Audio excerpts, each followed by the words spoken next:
사랑하는 성도 여러분, 오늘도 우리가 예배하는 곳마다 우리 하나님께서 함께 하실 것을 믿습니다.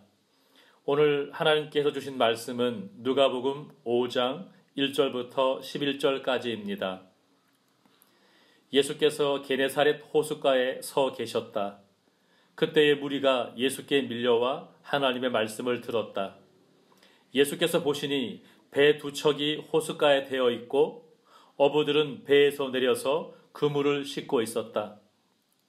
예수께서 그 배 가운데 하나인 시몬의 배에 올라서 그에게 배를 무태서 조금 떼어 놓으라고 하신 다음에 배에 앉으시어 무리를 가르치셨다. 예수께서 말씀을 그치시고 시몬에게 말씀하셨다. 깊은 데로 나가 그물을 내려서 고기를 잡아라. 시몬이 대답하였다. 선생님, 우리가 밤새도록 애를 썼으나 아무것도 잡지 못했습니다. 그러나 선생님의 말씀을 따라 그물을 내리겠습니다. 그런 다음에 그대로 하니 많은 고깃대가 걸려들어서 그물이 찢어질 지경이었다. 그래서 그들은 다른 배에 있는 동료들에게 손짓하여 와서 자기들을 도와달라고 하였다. 그들이 와서 고기를 2배 가득히 채우니 배가 가라앉을 지경이 되었다. 시몬 베드로가 이것을 보고 예수의 무릎 앞에 엎드려서 말하였다. 주님, 나에게서 떠나주십시오. 나는 죄인입니다. 베드로 및 그와 함께 있는 모든 사람은 그들이 잡은 고기가 엄청나게 많은 것에 놀랐던 것이다. 또한 세베대의 아들들로서 시몬의 동료인 야고보와 요한도 놀랐다. 예수께서 시몬에게 말씀하셨다. 두려워하지 말아라. 이제부터 너는 사람을 낚을 것이다. 그들은 배를 무태 댄 뒤에 모든 것을 버려두고 예수를 따라갔다. 이것은 살아계신 하나님의 말씀입니다. 아멘. 토스카니니는 세계적인 지휘자입니다. 그는 1867년 이탈리아의 파르마에서 가난한 양복장이 아들로 태어났습니다. 토스카니니는 원래 첼로 연주자였는데 어떻게 세계적인 지휘자가 되었는지 소설만큼이나 흥미진진한 사연을 소개해 드립니다. 어린 시절부터 토스카니니는 아주 심한 근시였습니다. 악보를 전혀 볼 수가 없었습니다. 토스카니니는 하나님께 눈을 좀 고쳐달라고 기도했지만 여전히 악보를 볼 수 없었습니다. 악보가 안 보이는데 어떻게 연습할 수 있겠습니까? 연습을 할 수 없으니 다른 연주자들에게 뒤처질 수밖에 없었습니다. 토스카니니가 어떻게 했을까요? 음악을 포기했을까요? 아닙니다. 토스카니니는 누구보다 음악을 사랑했습니다. 그는 하나님께서 결코 자신을 포기하지 않으신다고 믿었습니다. 그 믿음 하나로 토스카니니는 한 가지 결심을 합니다. 그가 한 결심은 연주할 곡의 악보를 다 암기하여 연주하는 것이었습니다. 몇 분 안 걸리는 짧은 곡은 어른도 노력하면 악보를 외워서 연주할 수 있습니다. 하지만 한두 시간이나 걸리는 교향곡을 암기해서 연주하는 건 결코 쉬운 일이 아닙니다. 자기 파트 하나 암기하는 것도 힘든 일인데 교향곡에 등장하는 모든 악기들의 연주까지 다 암기해야 합니다. 그래야 오케스트라 모든 악기들과 하모니를 이룰 수 있기 때문입니다. 토스카니니가 이런 무모한 일에 도전할 수 있었던 것은 하나님께서 도와주시면 어렵지만 할 수 있다고 믿었기 때문입니다. 아무리 까다롭고 복잡한 악보도 토스카니니는 통째로 다 외웠습니다. 토스카니니의 믿음이 악보를 볼 수 없는 약점을 극복하게 했습니다. 1886년 토스카니니는 오페라단의 첼로 연주자로 브라질 공연에 참여했습니다. 공연할 작품은 베르디의 오페라 아이다였습니다. 그런데 황당한 일이 하나 터졌습니다.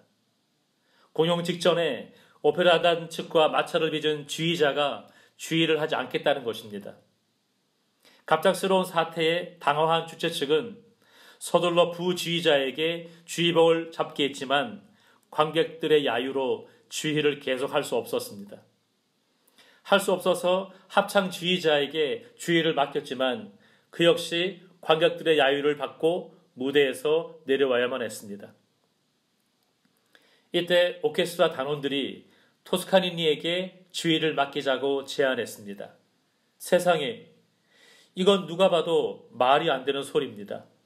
당시 토스카니니는 19살이었습니다. 지휘해본 적이 한 번도 없었습니다. 토스카니니는 오페라단의 평범한 첼로 연주자에 불과했습니다. 그런데 어떻게 단원들이 토스카니니에게 오페라 아이다의 지휘를 맡길 생각을 했을까요? 오페라 단원들이 그동안 토스카니니를 지켜보았기 때문입니다. 단원들은 토스카니니가 아이다를 비롯해 여러 편의 오페라를 통째로 외우고 있다는 것을 알고 있었습니다. 그래도 그렇지요. 이건 정말 무모한 일이었습니다. 리허설도 없이 당장 공연을 해야 하는 상황이었습니다. 젊은 지휘자가 무대에 오르자 관객들은 더 큰 소리로 야유를 퍼붓기 시작했습니다. 사람들의 반응에 토스카니니는 솔직히 두려웠습니다. 토스카니니는 두근거리는 마음으로 오케스트라 단원들 앞에 서서 보면대 위에 있는 악보를 덮었습니다. 토스카니니가 보면대 위에 있는 악보를 덮는 순간 청중들의 야유가 잦아들었습니다. 드디어 공연이 시작되었습니다. 리허설 한번 하지 못했지만 이 젊은 지휘자는 오페라 아이다를 모두 외워서 한치의 실수도 없이 이끌어 나갔습니다. 공연이 끝났을 때 객석에서 우레와 같은 박수가 터져 나왔습니다. 어떻게 이런 일이 가능했을까요? 그건 바로 믿음 때문이었습니다. 믿음이 모든 두려움을 몰아냈습니다. 시력이 나빠서 악보를 볼 수 없었을 때 토스카니니는 두려웠습니다. 더 이상 음악을 할 수 없다는 절망적인 생각이 들었거든요. 지휘해 본 적이 한 번도 없는데 오페라 아이다의 지휘를 맡겼을 때 더 많이 두려웠습니다. 그때 믿음이 토스카니니의 두려운 마음을 떨쳐버리게 했습니다. 만약 토스카니니가 하나님을 믿지 못했다면 모든 일이 다 두려웠을 것입니다. 악보를 못 보는 것을 주변 사람들이 알까봐 두려웠을 것입니다. 오페라 아이다를 지휘하라고 했을 때 토스카니니에게 믿음이 없었다면 아마 두려워서 도망쳤을 것입니다. 그 두려움 때문에 토스카니니는 세계적인 지휘자는커녕 첼로 자체를 포기하고 말았을지도 모릅니다. 두려움은 당신을 가두고 희망은 당신을 자유롭게 한다. 1994년에 개봉된 영화 쇼생크 탈출 영화 포스터에 적힌 문장입니다. 오래전에 본 영화지만 여전히 감동적인 영화로 기억하는 건 주인공 모건 프리먼과 팀 로빈스의 연기도 좋았지만 메시지가 좋았기 때문입니다. 감옥에 갇혀있는 죄수 신분이지만 그 속에서 자유를 만끽하던 주인공과 주어진 자유의 가치, 그 의미도 모른 채 두려움 속에서 죄수들을 괴롭히는 교도소장과 간수들. 이 사람들 중에 누가 진정한 자유인이었을까요? 시간을 내서 가족들과 함께 쇼생크 탈출 영화를 보고 이야기를 나눠보십시오. 오늘은 다음 질문들을 가지고 가족들과 이야기를 나눠보십시오. 지금 당신의 마음은 어떤 상태입니까? 두렵습니까? 평안합니까? 무엇이 당신을 두렵게 합니까? 무엇이 당신을 평안하게 합니까? 여기 두려움에 빠진 한 사람이 있습니다. 밤새 물고기를 잡으려고 애를 썼지만 한 마리도 잡지 못했습니다. 밤새 그물을 던졌지만 실패했습니다. 나름 한다고 했지만 아무런 결과도 얻지 못했습니다. 그래서 시몬 베드로는 지금 두렵습니다. 이른 아침 베드로는 예수님을 만났습니다. 예수님 덕분에 베드로는 그물이 찢어질 만큼 많은 물고기를 잡았습니다. 예수라는 사람이 잠시 내배에 탔을 뿐인데 엄청난 성공을 거두었습니다. 보통 이런 일이 생기면 오늘은 참 운이 좋다라고 생각할 것입니다. 보통 이런 경우 나에게 행운을 가져다 준 사람과 친하게 지내려고 할 것입니다. 하지만 베드로는 싱싱함으로 퍼덕거리는 물고기들을 보면서 마냥 좋아할 수는 없습니다. 갑자기 베드로에게 두려움이 몰려왔습니다. 지난밤 실패했을 때 느꼈던 그 두려움과 다른 느낌입니다. 그 두려움이 베드로의 생각을 깊게 만들었습니다. 베드로는 예수님의 무릎 아래 엎드렸습니다. 그리고 나는 죄인이라고 고백합니다. 시몬 베드로가 이것을 보고 예수의 무릎 앞에 엎드려서 말하였다. 주님, 나에게서 떠나주십시오. 나는 죄인입니다. 누가복음 5장 8절입니다. 베드로는 예수님을 주님이라고 부릅니다. 여기서 주님은 헬라어로 큐리오스, 영어로는 로드입니다. 베드로는 예수님을 주님으로, 자신을 종으로 여깁니다. 평생 거친 바다와 맞서 싸우던 뱃사람 베드로가 누군가에게 무릎을 꿇는 건 쉬운 일이 아닙니다. 자기보다 실력 좋은 어부도 아닌 목수 앞에 무릎을 꿇는다는 건 있을 수 없는 일입니다. 그물이 찢어질 만큼 물고기가 많이 잡혀서 베드로가 예수님 앞에 무릎을 꿇는 게 아닙니다. 예수님께서 행하신 기적 때문에 베드로가 예수님의 종이 되겠다고 결심한 것도 아닙니다. 엄청난 물고기를 잡기 전에, 예수님의 기적을 보기 전에 이미 베드로는 예수님을 특별하게 생각했습니다. 그때가 언제였을까요? 무슨 일이 있었기에 베드로가 예수님을 특별하게 생각했을까요? 오늘도 베드로는 고기를 잡으러 바닷가에 나갔습니다.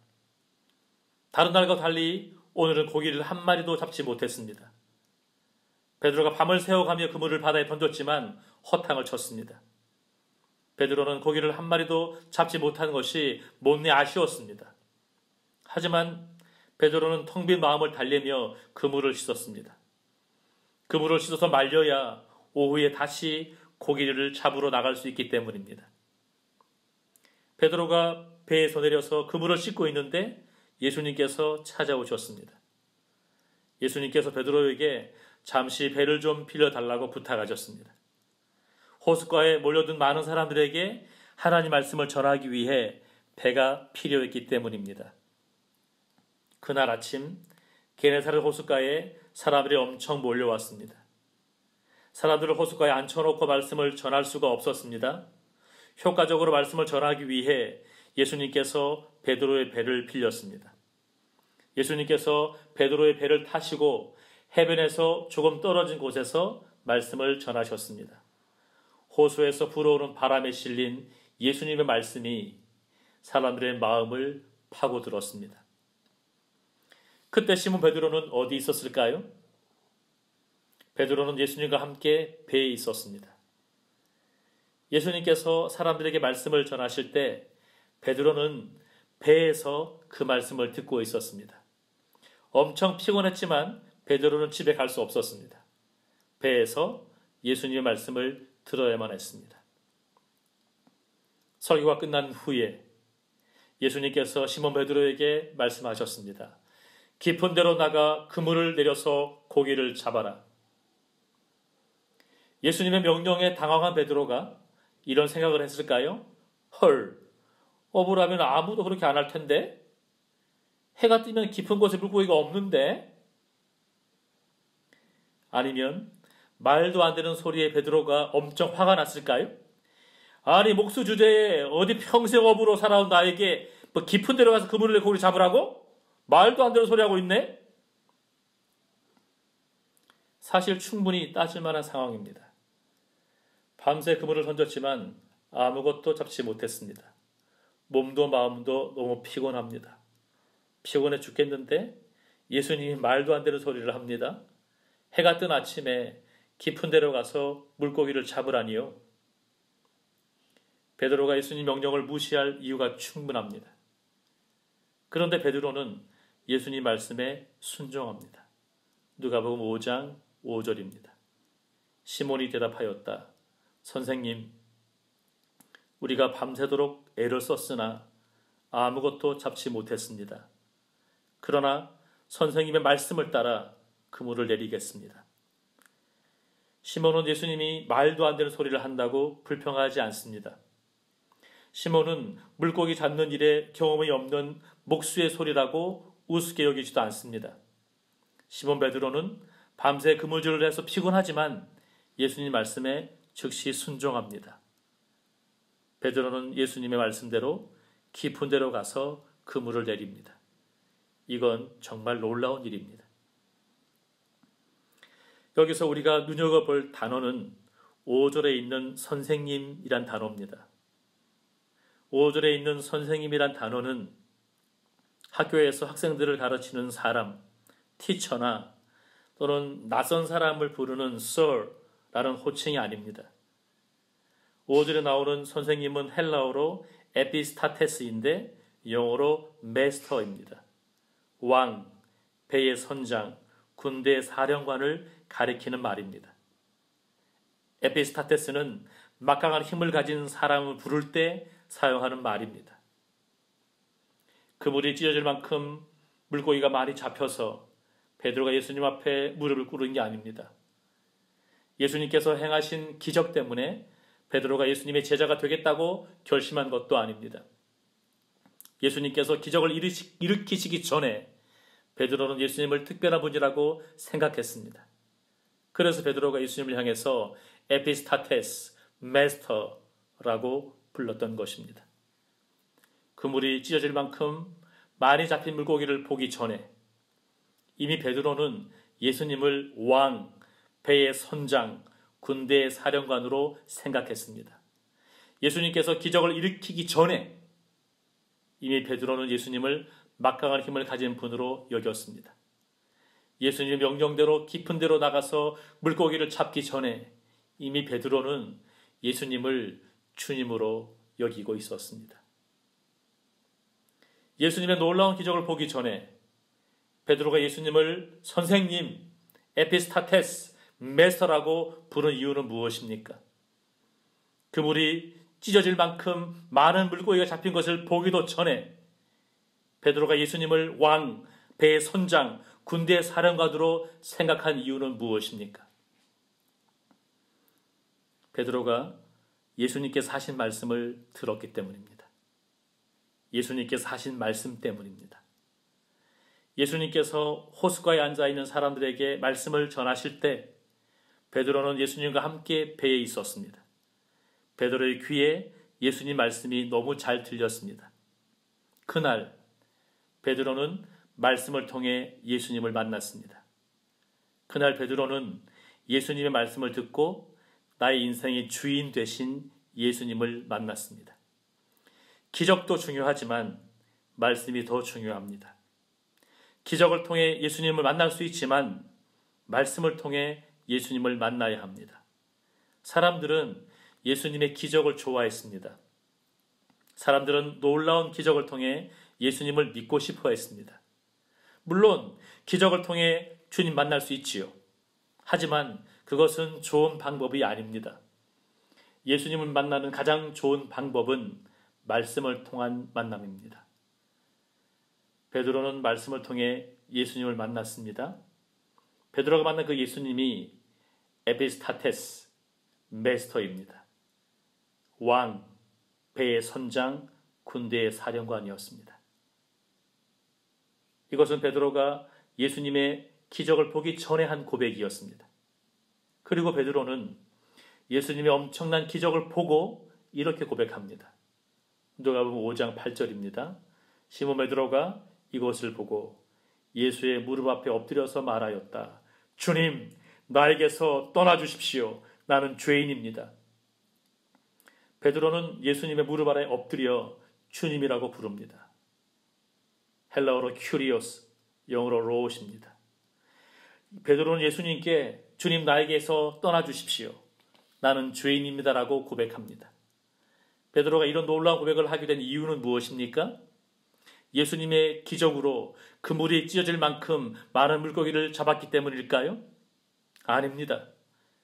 만약 베드로가 잡힌 물고기에 관심이 많았다면 절대 예수님께 나에게서 떠나 주십시오라고 말하지 않았을 것입니다. 예수님만 있으면 언제든지 많은 물고기를 잡을 수 있을 테니까요. 만약 베드로가 예수님을 나의 주님으로 만나지 못했다면 많이 잡힌 물고기에 마음을 빼앗긴 나머지 분명 예수 양반 우리 동업합시다 라고 말했을 것입니다. 하지만 베드로는 그렇게 말하지 않았습니다. 베드로는 예수님의 무릎 아래 엎드려 자신이 죄인이라고 고백합니다. 사업을 하면서 사람을 속인 적도 있었겠지요.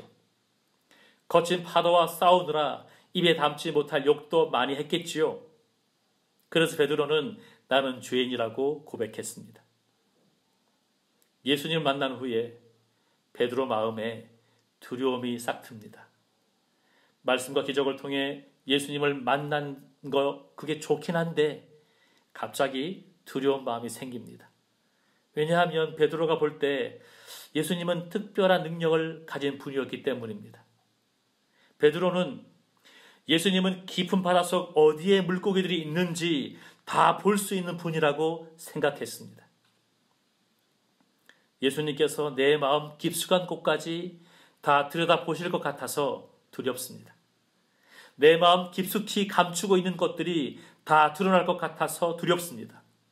예수님과 함께 있으면 나 자신이 얼마나 더러운 죄인인지 만천하에 다 드러날 것 같아서 두렵습니다. 너무 두려운 나머지 베드로는 예수님께 주님, 나에게서 떠나주십시오. 나는 죄인입니다. 라고 고백합니다. 사람 모두 죄인입니다. 아담과 하와가 죄를 지은 이후로 모든 사람은 죄인으로 태어납니다. 우리가 죄를 지어서 죄인이 되는 것이 아닙니다. 우리가 죄인이기 때문에 죄를 지으며 살아가는 것입니다. 예수님은 죄인을 구원하러 이 땅에 오셨습니다. 예수님은 죄인을 불러 회개시키러 오셨다고 직접 말씀하셨습니다. 누가복음 5장 27절부터 32절입니다. 그 뒤에 예수께서 나가셔서 레위, 예수님의 제자 마태라는 세리가 세관에 앉아있는 곳을 보시고 그에게 말씀하셨다. 나를 따라오너라. 레위는 모든 것을 버려두고 일어나서 예수를 따라갔다. 레위가 자기 집에서 예수에게 큰 잔치를 베풀었는데 많은 세리와 그 밖의 사람들이 큰 무리를 이루어서 그들과 한자리에 앉아서 먹고 있었다. 바리새파 사람들과 그들의 율법학자들이 예수의 제자들에게 불평하면서 말하였다. 어찌하여 당신들은 세리들과 죄인들과 어울려서 먹고 마시는 거요? 예수께서 그들에게 말씀하셨다. 건강한 사람에게는 의사가 필요하지 않으나 병든 사람에게는 필요하다. 나는 의인을 부르러 온 것이 아니라 죄인을 불러서 회개시키러 왔다. 예수님께서 말씀하신 죄인의 의미를 사람들은 범죄인으로 받아들입니다. 그래서 사람은 모두 죄인입니다. 사람은 모두 죄인이기 때문에 사람은 누구나 죄를 짓습니다. 하고 말하면 다들 기분 나빠하십니다. 나는 죄를 저지른 적이 없는데 교회만 가면 목사가 나를 범죄인 취급한다고 언짢아 합니다. 그건 예수님께서 말씀하신 죄를 사람들이 범죄로 이해하기 때문이지요. sin과 crime의 차이입니다. 성경에서 말씀하시는 죄인을 사람들이 범죄인으로 오해하기 때문입니다. sinner와 criminal의 차이입니다. 죄인 이 용어만 제대로 이해한다면 기분 나쁠 일은 없을 것입니다. 우리는 모두 범죄자는 아니지만 죄인입니다. 우리는 모두 죄를 범하는 범죄를 저지르진 않지만 매일 죄를 짓고 사는 죄인들입니다. 베드로는 예수님을 만났습니다. 말씀과 기적을 통해 예수님을 만나서 나의 주님이라고 고백했습니다. 그리고 베드로는 나의 주님 앞에 엎드려서 나는 죄인이라고 고백했습니다. 예수님 앞에 내 속에 감추인 모든 게 다 드러날까 봐 두려웠습니다. 예수님과 함께 있는 게 좋지만 자신이 얼마나 더러운 죄인인지 알기에 베드로는 그렇게 고백했습니다. 예수님께서 베드로의 고백을 귀하게 보셨습니다. 아무나 내가 죄인이라고 고백하지 않거든요. 예수님을 믿는다고 다 자신이 죄인이라고 생각하지 않거든요. 그런데 베드로는 정직하게 자신을 죄인이라고 고백했습니다. 베드로는 겸손하게 자신을 죄인이라고 고백했습니다. 두려웠지만 베드로는 용기를 내서 나는 죄인이라고 예수님께 고백했습니다. 예수님은 베드로가 무엇 때문에 두려워하고 있는지 잘 알고 계셨습니다. 예수님은 베드로를 위로해 주셨습니다. 베드로야, 두려워하지 말아라. 내가 너의 마음을 잘 안다. 네가 무엇 때문에 두려워하고 있는지 잘 알고 있다. 베드로야, 두려워하지 말아라. 내가 너를 불렀다. 내가 너와 함께 하겠다. 그러니 두려워하지 말아라. 이렇게 말씀하시고 나서 예수님께서 베드로를 집으로 보내셨을까요? 아닙니다. 예수님께서 베드로를 위로하신 후 더 중요한 말씀을 하셨습니다. 예수님은 베드로가 앞으로 어떤 삶을 살아갈 것인지 말씀하셨습니다. 예수님은 물고기를 잡던 시몬 베드로의 삶이 예수님을 만난 후에 어떻게 달라질 것인지 말씀해 주셨습니다. 누가복음 5장 10절입니다. 예수께서 시몬에게 말씀하셨다. 두려워하지 말아라. 이제부터 너는 사람을 낚을 것이다. 예수님께서 베드로에게 이제부터 너는 사람을 낚을 것이다 라고 말씀하셨습니다. 그게 예수님께서 베드로를 부르신 목적이었습니다. 예수님께서 베드로에게 새로운 삶에 대해 말씀하셨습니다. 지금까지 베드로는 어부로 살았습니다. 물고기 잡는 것에만 관심이 있었습니다. 그런 베드로에게 예수님께서 이제 사람 살리는 일을 하면서 살아가라고 하셨습니다. 마태, 마가, 누가 모두 예수님께서 베드로를 부르시는 이야기를 기록했습니다. 마태복음 4장 18절에서 20절, 마가복음 1장 16절에서 18절, 그리고 누가복음 5장 10절에 예수님께서 베드로를 부르시는 이야기가 나옵니다. 그런데 세 복음서에 다 기록되어 있는 예수님께서 베드로를 부르신 이야기에 내용이 조금 다른 부분이 두 군데 있습니다. 첫 번째로는 예수님께서 부르신 대상, 사람이 다릅니다.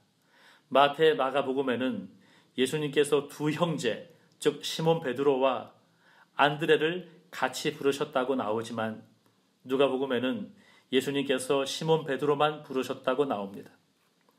두 번째로 예수님께서 제자를 부르실 때 하신 말씀이 다릅니다. 마태와 마가는 예수님께서 베드로에게 나를 따라오라고 말씀하셨다고 하지만 누가복음에는 그런 말이 없습니다. 누가는 예수님께서 베드로에게 깊은 데로 가서 그물을 내려 고기를 잡으라고 말씀하셨다고 기록합니다. 왜 누가는 예수님께서 베드로를 부르신 이 이야기, 똑같은 사건을 기록하면서 마태, 마가와 다르게 기록했을까요? 누가는 분명한 의도, 목적을 가지고 이 사건을 기록했습니다. 누가는 오늘 본문을 통해서 예수님의 제자가 된다는 것, 예수님을 따르는 것이 어떤 뜻인지, 어떤 의미인지 설명합니다. 예수님의 제자가 되는 게 어떤 의미인지 설명하기 위해서 누가는 예수님께서 베드로에게 나를 따라오라고 말씀하지 않고 깊은 데로 가서 그물을 내려 고기를 잡으라고 말씀하셨다고 기록하고 있습니다. 예수님께서 베드로에게 깊은 데로 가서 그물을 내려 고기를 잡으라고 말씀하셨습니다. 여기서 깊은 데는 베드로가 늘 일하던 곳입니다. 쉬운 말로 하면 깊은 데는 베드로의 삶의 자리, 베드로가 늘 일하던 일터, 직장입니다. 그물은 내가 잘하는 일, 내가 직업으로 가질 만한 일을 말합니다.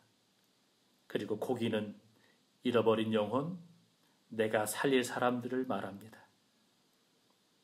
깊은 데로 가서 그물을 내려 고기를 잡으라는 말씀은 네가 늘 일하던 곳, 너의 직장에서 네가 가장 잘하는 일, 너의 직업을 통해서 그 일을 하면서 주변 사람들, 잃어버린 영혼들을 살리라는 말입니다.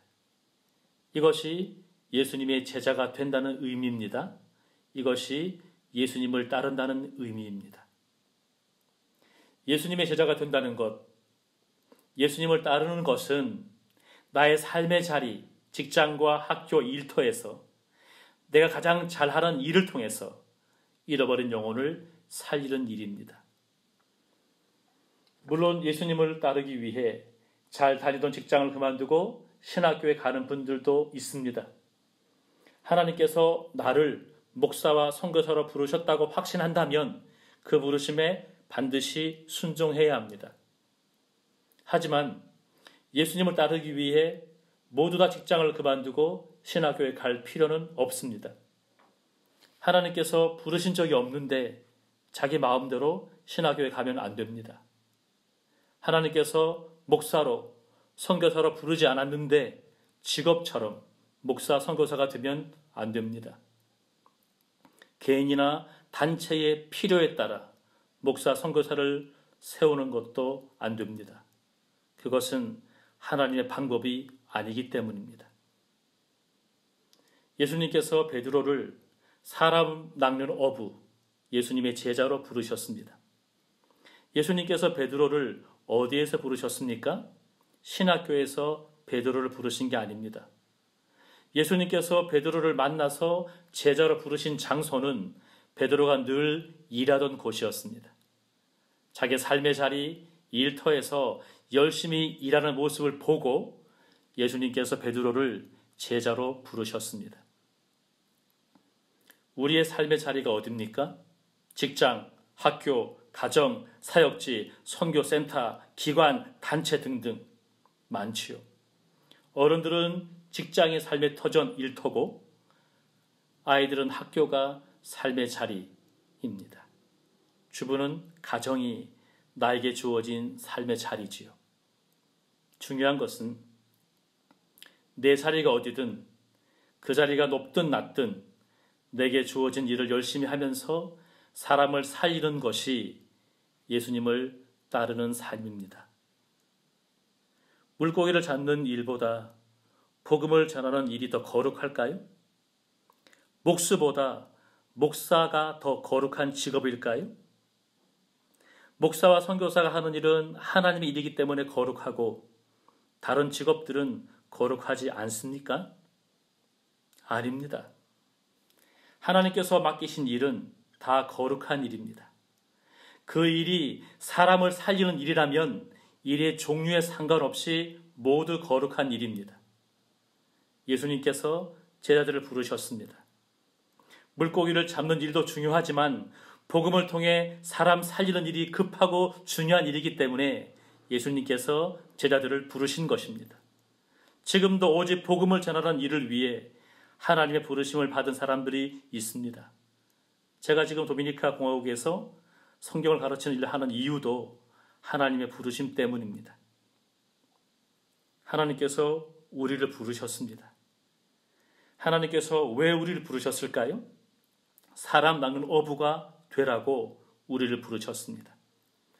우리의 직업이 무엇이든 상관없습니다. 우리가 하는 일을 통해 사람을 살릴 수 있다면, 잃어버린 영혼을 구원할 수 있다면 그것으로 충분합니다.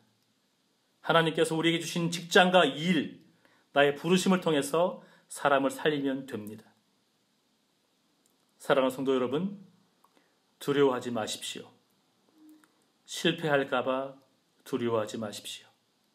실수할까봐 두려워하지 마십시오. 실망할까봐 두려워하지 마십시오. 코로나 바이러스, 물론 우리가 조심해야 되겠지만 너무 두려워하지 마십시오. 나의 연약함 때문에 두려워하지 마십시오. 하나님을 믿으십시오. 하나님께서 우리와 함께 하십니다. 하나님께서 우리를 지켜주고 계십니다. 하나님께서 내게 주신 삶의 자리, 일터 나의 부르심에서 나에게 맡겨주신 그 소중한 사람들을 살리는 예수님의 제자들이 다 되시기를 간절히 축원합니다. 아멘.